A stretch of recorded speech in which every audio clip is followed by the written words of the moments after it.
No Alesp Conecta de hoje, vamos falar o porquê das mulheres envelhecerem mais no trabalho hoje em dia. Para falar sobre o assunto, eu recebo aqui o gestor em saúde, Dr. Ricardo Pacheco. Fique agora com a íntegra da entrevista. Seja bem-vindo ao Alesp Conecta de hoje, é uma honra recebê-lo. Uma honra é toda minha, Guga. É um prazer falar com você e com todos os ouvintes e telespectadores. E um tema de tamanha importância hoje, né? Um tema que, na verdade, ele expande a questão da saúde pública, saúde no trabalho, saúde assistencial. É muito bom falar aqui com vocês. Tá certo. Então vamos começar o Alesp Conecta de hoje perguntando por que as mulheres estão mais sujeitas a ter doenças ocupacionais durante o trabalho. A mulher é uma batalhadora desde os primórdios, né? E, na verdade, houve um crescimento muito significativo da mulher no mercado de trabalho, segundo a Organização Internacional do Trabalho, OIT. E hoje, só para você ter uma ideia, numa cidade como São Paulo, você tem 51% de mulheres hoje contra 49% de homens. Não obstante ao trabalho laboral, né, ao seu exercício laboral, ela vai fazer lá todos os seus trabalhos domésticos e sofre todos os problemas que podem acontecer, que sempre aconteceram de relacionamentos. Então, quando nós falamos em saúde, nós estamos falando aí no equilíbrio biopsicossocial e espiritual, né, conforme manda a definição da Organização Mundial de Saúde. Não tendo esse equilíbrio no seu lar e buscando se desligar, se dissociar de todos os seus problemas íntimos, né, ela vai desempenhar ainda o seu labor. Então, as questões psiquiátricas, psicológicas e hormonais, enfim, elas vêm à tona. E aonde? Onde você está desempenhando uma grande parte do seu trabalho, grande parte do seu tempo que é no trabalho. Agora, o senhor acha que, de repente, a insatisfação no trabalho, de repente, os baixos salários, a cobrança do mercado corporativo, de repente, atinge mais as mulheres? Não tem a menor dúvida. Hoje, o porquê disso, doutor? Infelizmente, ainda é uma questão de ordem, diria que até cultural, da mulher receber um pouco menos que o homem. O homem é o chefe da família, o homem que vai à frente, etc. e tal. Mas hoje você tem exatamente, nos tempos de hoje isso é praticamente inexplicável, mas acontece. A gente vê em qualquer instituição, basta entrar numa instituição qualquer. Você vê o número de mulheres que estão trabalhando e o número de homens que estão trabalhando. Então, a questão de compatibilidade salarial deve sim acontecer. Exato. Né? E muitas das vezes o homem fica em casa hoje. Ele inclusive, sofreu... Hoje acontece muito mais essa divisão do que há anos atrás. E essa responsabilidade da mulher cultural de ter que sair do trabalho e tomar conta da sua casa, né? Isso também está falando em segunda e terceira jornada de trabalho.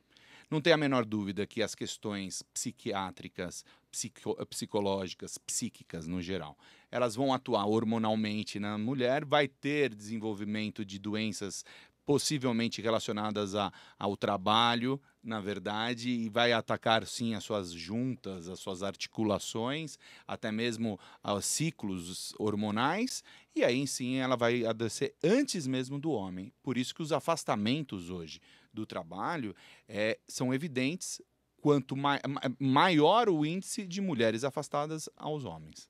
Exato, doutor. Um outro fator, o assédio moral e o sexual, eles atrapalham muito, os casos são bastante corriqueiros. Como é que a gestão da saúde da mulher lida com esses casos? Não tem a menor dúvida em relação a isso. Infelizmente, ele é muito presente nas associações, nas instituições. Existe sim as questões de ordem, como nós falamos aí por algumas vezes, a questão cultural, a questão do machismo mesmo no ambiente de trabalho, o não respeitar a mulher, e isso daí vai trazendo alterações psíquicas, não tem a menor dúvida.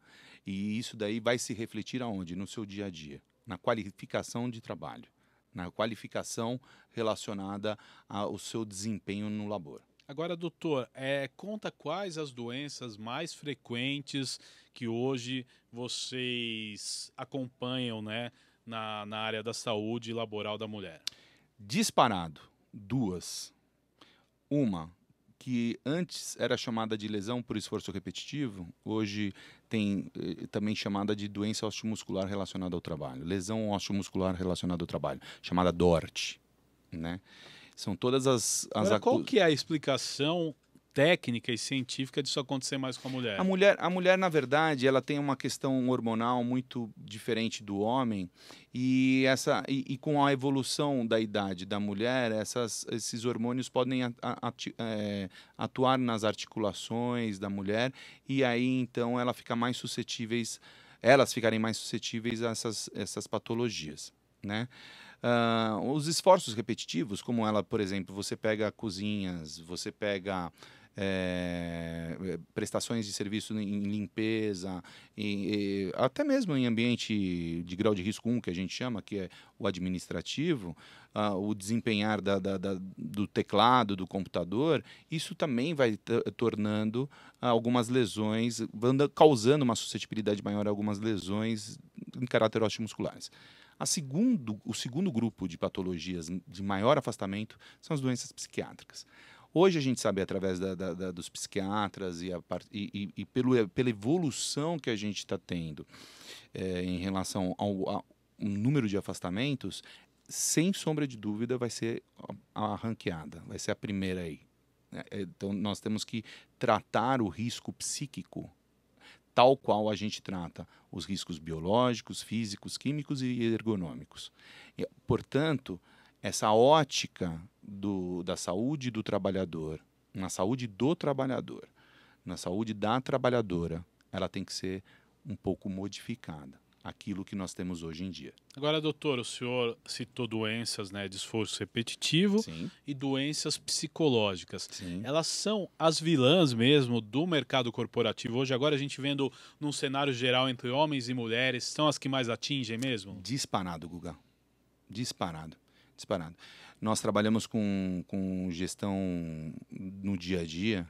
A gente vê assim, as questões osteomusculares e as questões psíquicas, elas são o maior grau de afastamento hoje, inclusive no INSS, porque fica uma situação meio que impalpável.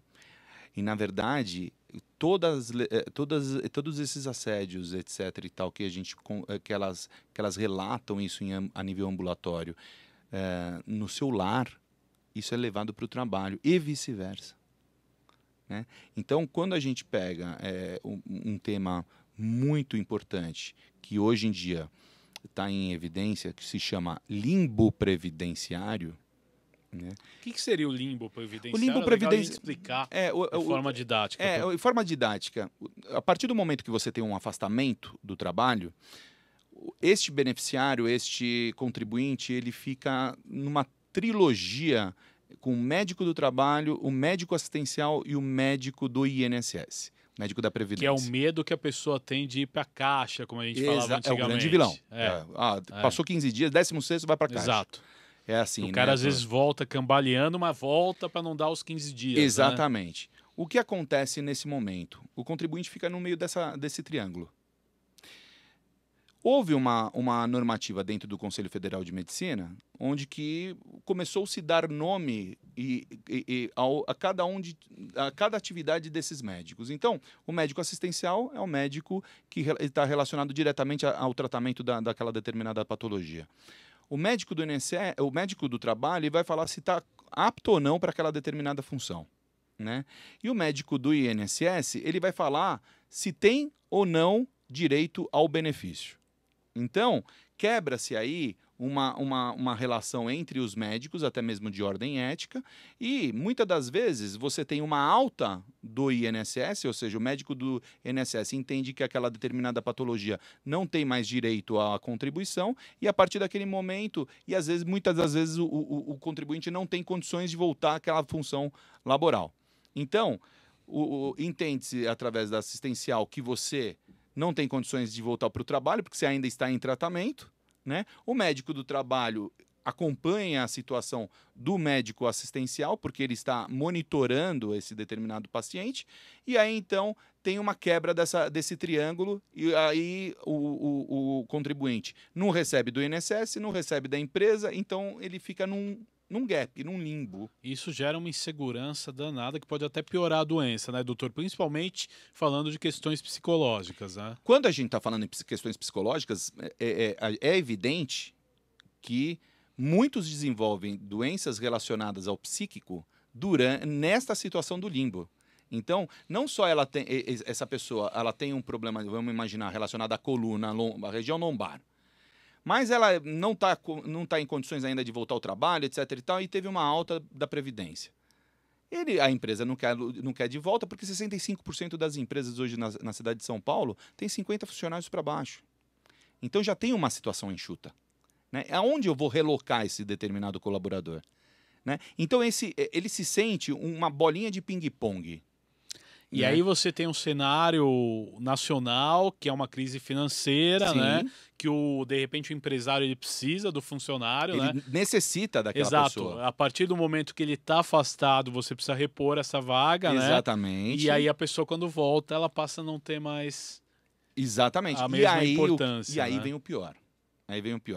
Ele já volta para o trabalho, ele já vem com um pré-conceito de que ele é doente, ou não que ele estava doente, mas que ele é doente e que não vai mais exercer aquela determinada função, portanto ele está virando um peso dentro da folha de pagamento. E daí... Mas aí vem o medo de perder o emprego. Exatamente. Então é um ciclo. O que muitas vezes acontece, mas muitas vezes é o medo que o trabalhar tem Sim. e acaba levando ele à doença. Você né? imagina que piora. nós temos aí, hoje, mais de 20 milhões de desempregados ainda. Né? Você tem muita gente. Então, não tem a menor dúvida que esse fantasma do desemprego assombra tudo e todos. Sim. Né? Então, Sim. Essa questão psiquiátrica começa a se desenvolver de uma tal magnitude que ele nunca mais volta para aquilo que ele era antes. Agora, doutor, os gestores que atuam na área de RH, eles estão preparados para enfrentar esses problemas, seja nas mulheres ou nos homens, ou falta um pouco de qualificação para a maioria dos gestores de RH hoje? Guga, vamos fazer vamos lembrar 2015 e 2016? Pois não, vamos lá. E que você teve em 3, 4 meses cerca de 2 milhões de desemprego, 2 milhões de pessoas caindo fora dos planos de saúde. De janeiro a abril, as empresas de saúde ocupacional fizeram 90% dos seus exames de demissão. Onde você teve uma saída, assim, como se fosse um tsunami desse pessoal. E aí, você tem uma situação onde que a pessoa que estava qualificada também no RH, que era um diretor de RH, um gerente de RH, que tinha todas as preconizações, os preceitos necessários para uma gestão administrativa daquelas vidas que estão dentro daquela instituição, ou seja, pessoas de grau realmente relevantes. Então, assim, eu estou te falando como não só de recursos humanos, eu falo de desenvolver talentos humanos. Sim. Elas também foram para a rua. E aí pegaram salários mais baixos, pegaram pessoas de departamento pessoal ou pessoas que estavam pouco preparadas e hoje Às vezes ocupam... um auxiliar de departamento pessoal foi lá, foi promovido exato. Não desmerecendo sob hipótese alguma, nós estamos falando em meritocracia. Exato. Precisa, mas tem uma base salarial necessária. Isso é uma questão de arco reflexo do empresário. Sim. Né? Então ele começa a ler da direita para a esquerda. Né? Quem é a base salarial mais alta, ele vai cortar. E vai deixar mais baixa, claro, para poder ter a viabilidade, o número de impostos que tinha e que tem o empresário no seu dia a dia. Isso foi uma tendência do mercado de trabalho nos últimos anos e, querendo ou não, o mercado corporativo, e isso vale para todos, tem que se acostumar. Exatamente. Né? Então, com essa avalanche que iniciou-se lá em 2015, 2016, em termos de desemprego, isso tudo veio a atuar aonde? Na qualificação de quem está prestando aquele determinado serviço. Né? E é o medo que a gente tem hoje, e o receio, quando a gente fala em saída de CLT para ir para prestação de serviço. Né? E o empresário, o que ele vai enxergar? Ele vai enxergar a relação custo-benefício naquele determinado prestador dele. E será que ele está usando, de repente, ele vai economizar onde? No equipamento de proteção individual? Vai economizar no equipamento de proteção coletiva? né? O que vai ganhar, o que vai fazer ganhar de repente, essa concorrência? Vai ser Sim, preço? sim. Né? Então, é um ciclo, infelizmente, é um ciclo péssimo que a gente pode entrar, muito perigoso. Neste primeiro bloco do Alesp Conecta, o Dr. Ricardo Pacheco contou como é possível melhorar a qualidade de vida das mulheres no trabalho.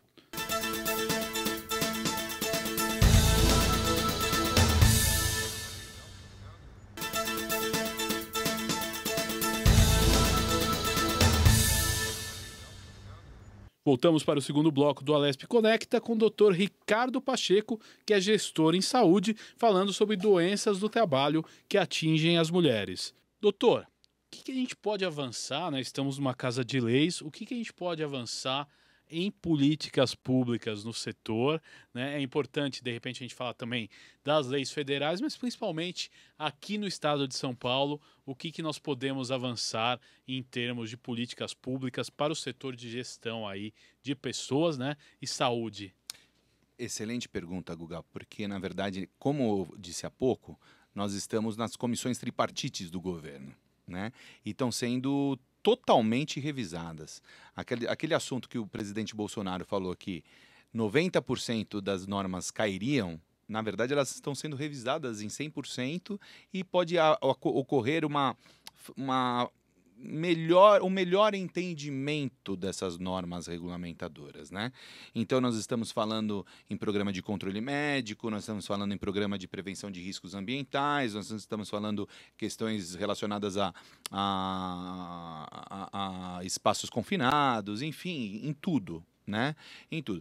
Quando a gente fala na conscientização, é o primeiro grande passo. No Rio de Janeiro, tem um exemplo maravilhoso de um senhor que ganhou vários prêmios, um senhor muito simples, que instituiu nas escolas a Comissão Interna de Prevenção de Acidentes, a CIPA. Então, tudo começa na escola, né? A questão da consciência e da conscientização do uso de equipamentos de proteção individuais, a necessidade do uso dos equipamentos de proteções coletivas, uma necessidade do governo fazer alguma campanha tributária para redução, facilitação de aquisição de equipamentos de proteção. Isso daí é fato. A revisão dos adicionais de periculosidade e insalubridade. Então, por quê? Porque quanto que custa uma doença? Foi o que a gente conversou há tempos atrás, né? A pessoa acaba englobando aquele valor lá a mais e continua trabalhando no mesmo local insalubre, né? E não tem nada que se faça valer e chegar lá e, olha, por que você não está usando o cinto de segurança? Você vai falar numa pessoa que vai mexer lá no teto, né? E cai sobre a vitrine da loja, né? Igual aconteceu, infelizmente, aí com um apresentador nosso muito querido. Né? Um acidente doméstico. Um acidente doméstico. E tem uma norma regulamentadora para isso, a NR35 no Brasil, que é baseada na lei norte-americana. Né? Então, assim, nós temos todos os tipos de situações que fortalecem a conscientização, mas tem que saber se fazer valer delas. Através de fiscalização, né? Conscientização. Não é colocando multa que vai acontecer, isso vai virar a indústria da multa, sob hipótese alguma. Né? Na verdade, a questão educacional e o estímulo que o governo ele tem que dar presente no banco da escola desde o primeiro ano primário. Agora, doutor, dentro disso, né, a medicina do trabalho, ela está em que estágio no grau da prevenção? Porque hoje a prevenção é muito importante, não é, doutor? Não tem a menor dúvida, nós estamos falando tudo isso em prevenção. Nós estamos falando em tratamento, quando nós falarmos em tratamento, nós estamos falando em custo. E a prevenção gera economia, doutor? A cada R$1, R$6 de prevenção, né? Que R$1 de prevenção, R$6 que você está economizando numa determinada sintomatologia. Né? A medicina do trabalho, entre as 54 especialidades hoje médicas, ela é a única que consegue diagnosticar quais são os riscos que aquele trabalhador está submetido. né? Hoje a gente tem riscos biológicos, físicos, químicos, ergonômicos e riscos de acidentes. Agora tem um risco lá que a gente está falando desde o início da nossa entrevista aqui, que é o risco psíquico, né? Sim. E isso daí, não tem a menor dúvida que tem que ser função do médico do trabalho, ele entender e compreender que aquela determinada trabalhadora está iniciando-se num processo de depressão. Ela está sendo assediada. Ela está sendo assediada tanto no trabalho quanto no lar. E começar imediatamente um trabalho em cima disso. E isso daí é muita economia, Guga, para o cofre. Para os cofres do governo. Porque é aquilo que nós falamos. Você ausenta um trabalhador, você tem que repor um trabalhador, né? E essa pessoa que saiu, com certeza, em um período muito próximo, ela pode ter ameaçada aí a sua função laboral, né? A sua ocupação dentro do trabalho. Agora voltando, né, para o tema central do nosso programa, a saúde da mulher dentro do trabalho. As mulheres, elas são mais atentas a essas questões do que o homem? Elas são mais atentas pela própria natureza da mulher. Né? O homem sempre deixa para depois, etc. Existe a questão, né, cultural nisso daí, né? A gente brinca até que o homem morre 7 anos antes da mulher, é que na verdade a mulher se cuida mais, né? Mas ela tem sim uma conscientização, ela procura sim o serviço médico muito mais rapidamente ao homem, a taxa é maior do que mulheres em ambiente de policlínicas do que os homens, né? Mas, volto a dizer, ela poderia ter sido iniciada dentro da instituição o alerta em relação àquela determinada patologia. E muitas das vezes, quando ela vai conseguir uma consulta dentro de um sistema único de saúde, muitas das vezes já se foi o negócio. Eu estou falando em SUS porque 75% da população não tem plano de saúde. Isso é um dado preocupante, né? Muito preocupante. Porque sobrecarrega a saúde pública, inclusive. Na verdade, o SUS ficou colapsado. Sim. Então, com essa revisão que nós estamos fazendo na questão do modus operandi da saúde, nós estamos falando em aumento da vigilância dentro das instituições, dentro das empresas, né? Aumento de monitoramento da saúde do trabalhador, da trabalhadora, né? E deixar para o SUS aquilo que ele sabe fazer. E nós temos o direito das altas complexidades, por exemplo, nos transplantes, por exemplo, no tratamento oncológico. É isso que custa muito dinheiro para a operadora de saúde e que nós pagamos isso dentro de um sistema único. Agora, você acha que a medicina do trabalho, no geral, hoje, ela é muito mais preventiva ou o pessoal quer saber só de apagar os incêndios? Na verdade, a medicina do trabalho, ela sempre buscou o equilíbrio do trabalhador para ter produção. Ela já nasceu nessa situação, né? Ela já nasceu numa situação de que... Mas eu quero saber na prática, não na teoria. Na prática, hoje, ela está como um diagnóstico de possíveis patologias e está, sim, hoje, se esforçando a cada dia que passa na prevenção, nos programas de prevenção em relação às doenças, futuras doenças. Uhum. Temos que mudar algumas coisas, sim, mas hoje ela está fazendo o seu papel adequadamente nas empresas. Entendo que ela deve ser encarada como a primeira grande porta de entrada do paciente, do trabalhador, do beneficiário.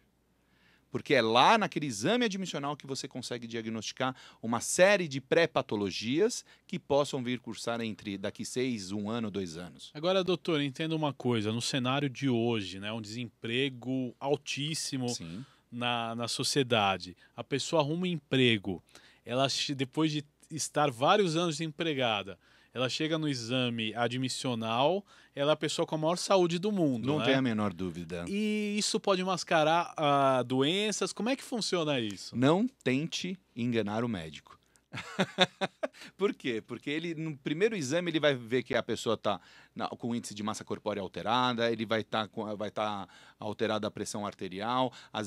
Em determinadas atividades, a gente faz o nível glicêmico e, de repente, esse nível glicêmico vai estar alterado. Entende? Agora, não tem... você consegue Isso são mensurar... quesitos que impediriam uma contratação, doutor? Não, sob hipótese alguma. Só que assim, obviamente, depende da função pela qual ele vai desempenhar. Exemplo, eu não vou pegar uma pessoa que está numa obesidade mórbida para fazer uma limpeza externa de prédio, Exato, né? Por uma exato. questão de segurança É do quase trabalho. uma lei da física, né? Exatamente, né? Apesar que hoje a gente tem equipamentos que vão até Sim, 1 tonelada. sim. Só que assim, tem que haver um bom senso. Outra coisa, eu não vou colocar uma pessoa que tem uma hipertensão descontrolada para ela ficar trabalhando abaixo do sol a pino. Sim. Né? Não vou pegar uma pessoa que está com problemas relacionados aos seus membros inferiores para poder fazer subir e descer escadas e assim por diante. Por isso que hoje a gente tem algumas readequações, sim. Todos são, hoje com o evento da tecnologia, tem que acontecer um estímulo também, né, das empresas e principalmente a nível federal para outras funções onde que você desempenha a tua intelectualidade, né? Uma coisa é você estar apto para aquela determinada função, outra coisa é você estar apto para o trabalho, né? Você ter condições laborais, né? Hoje não tem um ser humano que não consiga desempenhar uma função. Sim. Agora, qual que é a importância dentro disso, né, da medicina do trabalho, dos exames preventivos? Quando nós estamos falando em monitoramento de saúde de trabalhador, nós estamos falando principalmente em exames admissionais, periódicos e exames de retorno ao trabalho, né? Exames de mudança de função e na época da homologação, um pouquinho antes, você faz o exame demissional. Quando, né, você tem esses periódicos, você pode muito bem evoluir com campanhas dentro daquela instituição, dentro de uma estatística de morbidade e fazer com que determinadas pré-patologias ou patologias que estão já bem acentuadas naquela determinada empresa, fazerem se valer dentro de uma prevenção. Então, Entendi. tá na mão do médico do trabalho isso daí. E tá na mão do empresário isso fazer, Sim. isso acontecer. Agora, você acha que o índice de mulheres desenvolvendo doenças de caráter ocupacional tem aumentado? Sim, sim, sim. Como disse há pouco, as mulheres, elas são hoje grande parte da força laboral. Agora, o senhor acha que a dupla jornada da mulher influi nisso? 100%. 100%. O que ela sofre em casa, ela vai levar para o trabalho, o que ela recebe no trabalho, vai levar para casa. Se ela tem uma vida estável dentro de casa, um bom casamento... Dificilmente ela vai começar a ter problemas dentro do trabalho. Entendo. Então, teoricamente, o problema começa em casa, né? Nós vamos falar sobre um outro tema muito interessante, Guga, que muitos países usam hoje já, que é o tema chamado felicidade. Né? Que somente é alcançada quando você tem a performance máxima do teu talento. Legal. Né? Então, muita gente hoje, a nível mundo, eu estou falando 90 e poucos %, e segundo o IDH, que nascem, crescem, se reproduzem e morrem infelizes. Por quê? Nunca encontraram algo que trouxesse a performance máxima do teu talento. Né? Você vê aí os músicos, por exemplo, nós temos uma ascensão bem grande dentro da ordem dos músicos do Brasil. As pessoas, eles têm aí alterações auditivas, etc., mas são pessoas extremamente felizes no que fazem. Sim. Né? Por quê? Porque se tiver dentro de um pilar, do lado do prazer flow dele, e do outro lado tal a questão dos valores, aquilo que ele está desempenhando está dentro dos valores daquele indivíduo, ele tem uma plataforma em cima dele chamada talento, e esse talento lá em cima é a felicidade. Sim. Né? Então, muita gente faz aquilo que não gosta e está fazendo porque tem que fazer para poder trazer o arroz com o feijão para casa. Sim, né? Que é uma obrigação de todos nós, Exato. Né? E acaba a cobrança vem, não Exato. tem jeito. Né? E a mulher, ela é muito mais sensível a esse tipo Sim. de situação. Né? A sensibilidade dela é grande.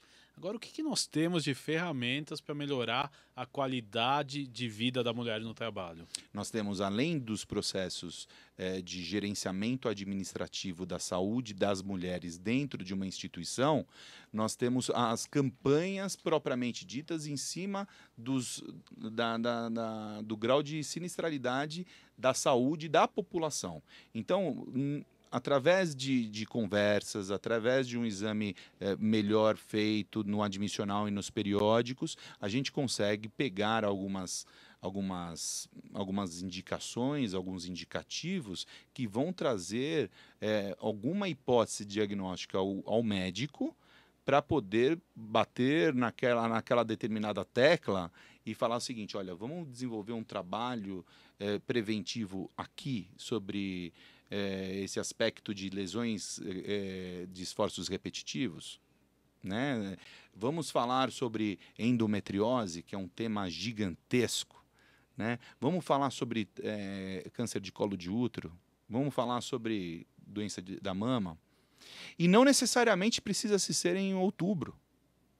Nós sabemos, como gestores de saúde, que essas campanhas acabam aumentando a sinistralidade das operações de saúde. Porque você está falando, nós estamos, por exemplo, em novembro. Novembro a gente tem o novembro azul, né? Os ambulatórios de urologia lotam. Mas por que você não faz esse tipo de prevenção o ano inteiro? Lógico. O Ministério da Saúde está fazendo o papel dele. Sim. Né? Ele está falando, olha, de acordo com a estatística mundial e do Brasil, nós estamos aumentando significativamente o tumor de próstata. Então vamos nos conscientizar. É um mês de conscientização, mas não um mês que você vai fazer lá o exame, não necessariamente. Agora, vai sucatear quem? O SUS. Sim, lógico. As operadoras de saúde. Lógico. Exatamente. Quando que você poderia estar dentro de um exame periódico e dentro de um relacionamento com o mesmo médico que está dentro da instituição ou que presta serviço para aquela instituição, falar, olha, vamos fazer um PSA? Sim, sim. Né? Doutor Ricardo Pacheco, eu quero agradecer a sua participação nessa Alesp Conecta. Falamos aí das mulheres que mais adoecem no trabalho. Até um próximo encontro. Muito obrigado. Só tenho a agradecer. Muito obrigado pelas portas abertas. Este foi o Alesp Conecta de hoje. Para assistir e ouvir os nossos outros programas, é só baixar o nosso aplicativo Rede Alesp, tanto no Android quanto no iOS. Até mais!